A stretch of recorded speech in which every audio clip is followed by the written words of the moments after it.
tayo'y kasama-sama at arali ka na.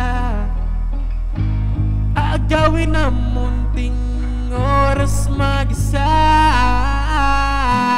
Litong TV, rapin ang problema mag-isa.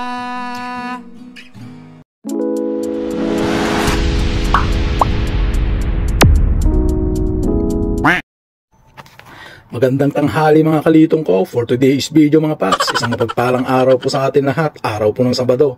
Ako si Litong TV, half day lang sa trabaho pag Sabado. Pag Linggo, day off ko naman.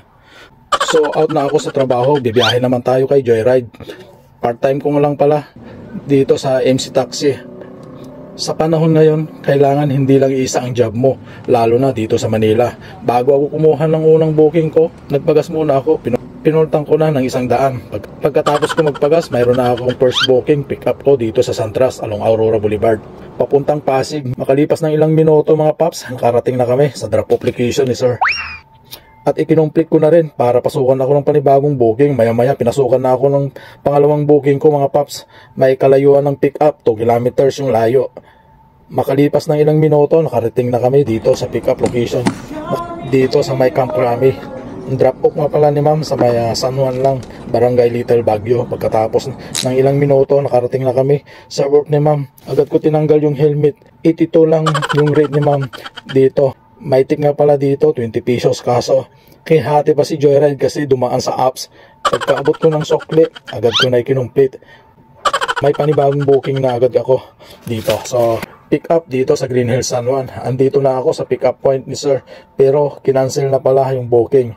Tinanong ko kung bakit kinancel niya. Sabi niya hindi raw gumagalaw yung apps. Kaya ginawa ko, pinabook ko na agad, mabuti na lang at pumasok din sa akin. Kaya inaksip ko na agad, papuntang Taguig nga pala dito.